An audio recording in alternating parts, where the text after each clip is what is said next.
Look, Grandma, the beaches in Cuba look so nice. Look, Grandpa. Sí, mija, son bellísimas. I would love to go there someday. I heard that people there are always happy, smiling, dancing salsa, and they look so carefree. No, mi niña, estás muy equivocada. Cuba used to be beautiful.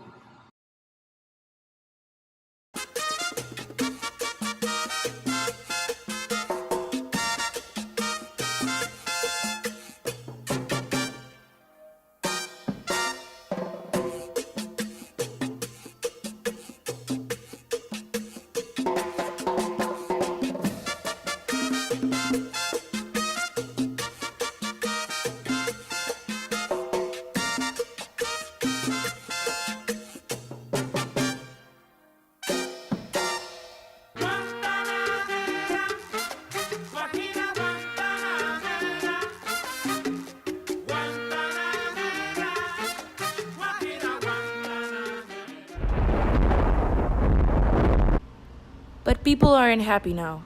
They are trapped inside the communist system. Mi niña, Cuba is not a pleasant place and has not been one for several decades now.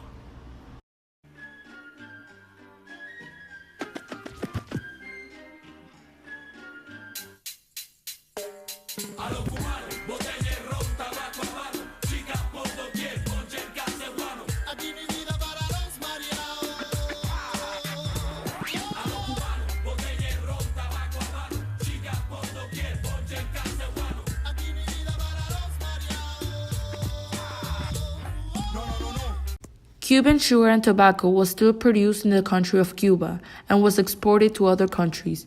Cubans depended on their own crops and tried to make self-sufficiency of their production.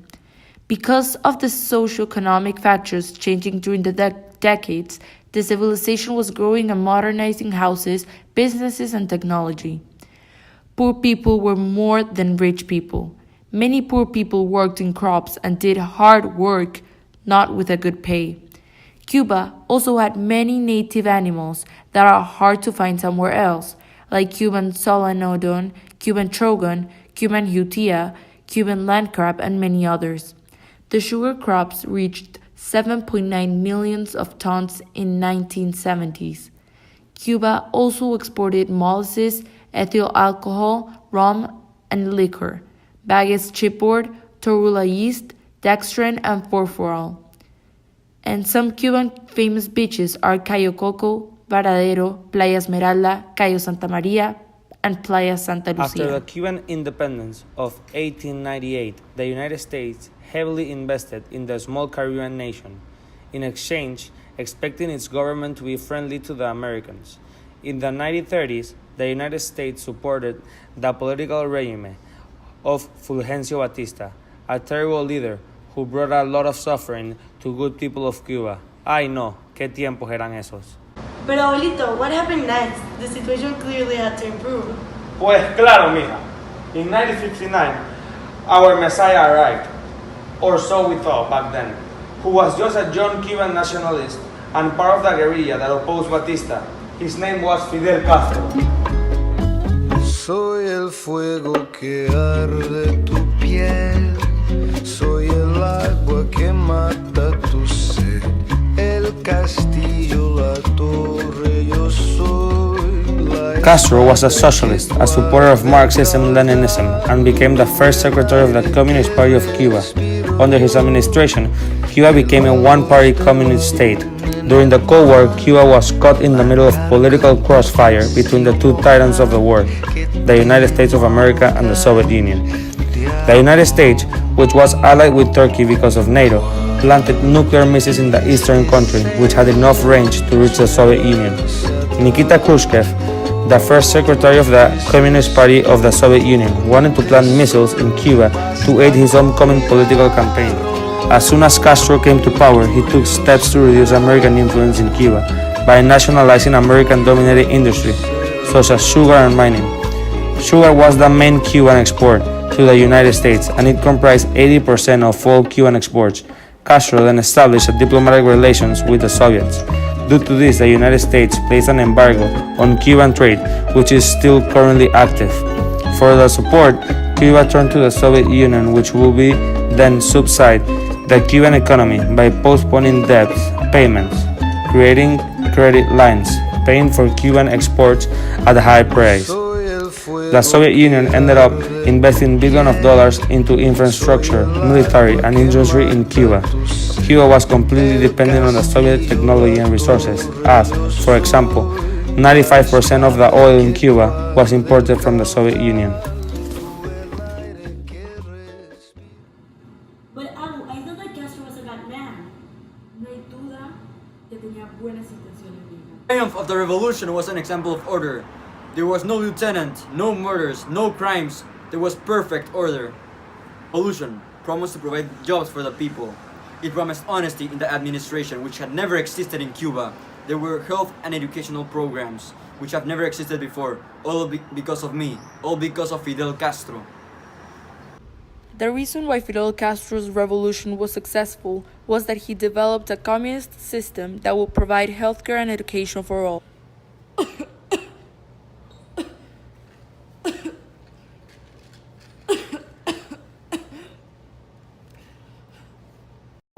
Furthermore, he promised 100% employment of the Cuban population that was of working age. Education on the island was of paramount importance to the man. When Batista was in power, half of the Cuban population was illiterate and high-end education was mostly concentrated in urban areas. Fidel wanted the entire population to be educated and he was determined to achieve that goal.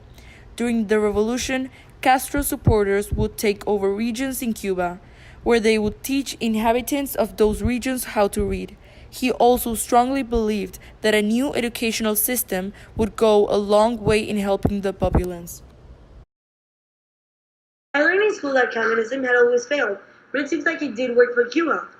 Well, during the Cold War, Cuba was one of the richest countries of Central America. Castro promised many things, but still, the Cuban wealth was distributed unevenly throughout its population, and about 40% was unemployed. Yes, the teacher told us a similar story in school. Are you saying that the unemployment is the main reason why many Cubans fled the country and went to the United States? Mija, Cubans wanted to have a better life and find a more stable place to live in. That's why in 1980, around 125,000 Cubans left from Port of Maryland to Miami, Florida, or the Key West in a large flotilla of boats. Maria boat lived. That was a heartbreaking moment for me. One of the most devastating times of my life. My brothers and I were really young. We were forced by our mother to leave the country due to the country being in danger. Cubans feared the rise of a new dictator. Thousands fled to exile to the US. 10% of the Cuban population had left Cuba, and most have settled in southern Florida, where their presence had revitalized the city of Miami. Many people left because of the social division Cuba was going through. So people wanted their lives, families, to have a more stable economy. So they left to work and send money back. Many made it, and they were welcomed to the US, where they feel peaceful and relieved. That's a lot of people, Grandpa. Was there any violence in Cuba?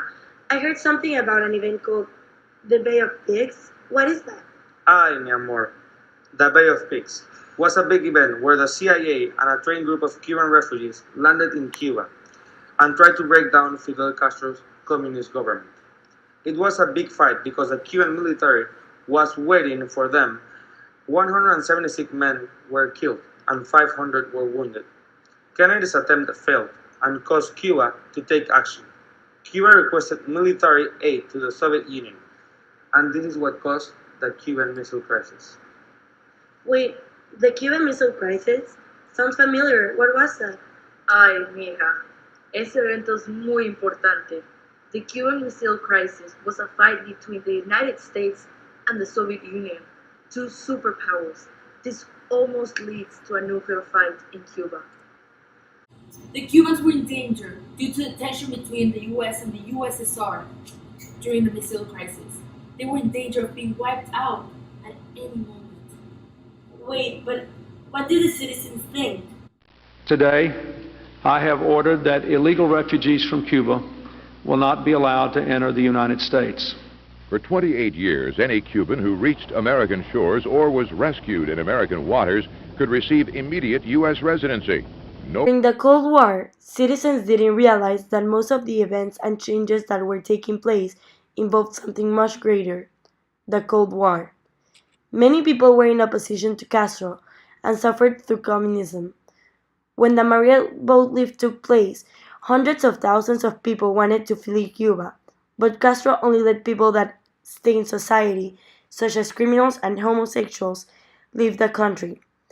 When the US decided not to receive any more Cuban exiles, they realized that Cuba was involved in an affair way beyond a national concern. Still, even if many people opposed to communism, they were outnumbered by people that saw communism as a chance to have an educated, well-fed population, where everybody had a roof for their families, even if that meant the disruption of freedom. Cuba is still a beautiful country, and most of us are certain that it has a bright future to go.